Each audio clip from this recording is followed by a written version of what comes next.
आरती पूरी थया पछी आ 4 कार्य जरूर करवा जोईए तो ज तमने आरतीनुं पूर्ण फळ मळशे।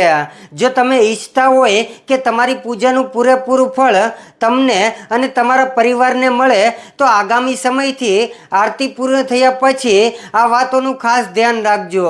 अने हजू सुधी तमे अमारी चेनलने फॉलो न करी होय तो अमारी चेनलने फॉलो करी दीजो, आ विडियोने लाइक करी दीजो अने कमेंटमां जय माताजी लखी दीजो। पहेलुं, आरतीनी थाળી મૂક્યા પછી તરત જ ઊભા ન થાઓ। આસન પર બેસીને ઓછામાં ઓછી 1 મિનિટથી 2 મિનિટ સુધી પોતાની આંખો બંધ કરો અને ભગવાનના સ્વરૂપનું ધ્યાન કરો। શાંત મનથી ઈશ્વરની છબીને તમારા હૃદયમાં વસાવવાનો પ્રયત્ન કરો। બીજું, મનુષ્યથી પૂજા દરમિયાન અજાણ્યા ઘણી ભૂલો થઈ શકે છે, તેથી ધ્યાન કર્યા પછી ભગવાન પાસે પોતાની ભૂલો માટે મનોમન ક્ષમા માંગો।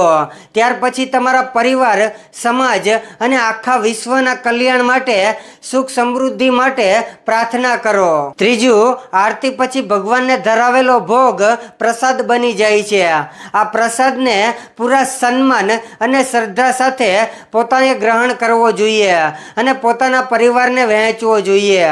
પ્રસાદને ક્યારેય પણ અનાદર ન કરવો જોઈએ અને તેને ક્યાંય ફેંકવો ન જોઈએ। ચોથું, આરતી પૂરી થયા પછી દીવો કે કપૂરદાનીને કોઈ સુરક્ષિત અને યોગ્ય જગ્યાએ મૂકવું જોઈએ જ્યાંથી આગ લાગવાનો કોઈ ભય ન રહે। પૂજાની થાળી અને અન્ય સામગ્રીઓને સાચવીને સારી જગ્યાએ ગોઠવીને રાખવી જોઈએ। એ પણ શ્રદ્ધા અને શિસ્ત દર્શાવે છે। એટલે શ્રદ્ધા અને નિયમ આ બંને ભેગા થઈને પૂજાનું પૂર્ણ ફળ બનાવે છે।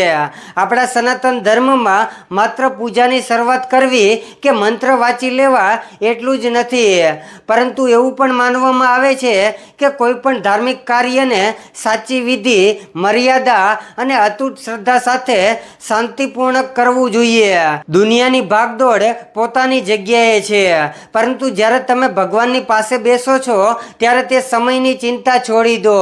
હવે પછી જ્યારે પણ તમે તમારા ઘરમાં કે મંદિરમાં આરતી કરો છો ત્યારે ઉતાવળ કરવાના બદલે થોડીવાર રોકાઈ જાઓ। ભગવાન પ્રત્યે આદર વ્યક્ત કરો, આરતીની દિવ્ય જ્યોતનું પૂરેપૂરું સન્માન કરો અને તેના આશીર્વાદ લો। આ જ સાચી રીતે અને તમારી પૂજાને પૂર્ણ બનાવે છે અને તમારા ઘરમાં સુખ, શાંતિ અને સમૃદ્ધિનો વાસ કરાવે છે। અને હજુ સુધી તમે અમારી ચેનલને ફોલો ન કરી હોય તો અમારી ચેનલને ફોલો કરી દીજો, આ વિડીયોને લાઈક કરી દીજો અને કમેન્ટમાં જય માતાજી લખી દેજો। જય માતાજી।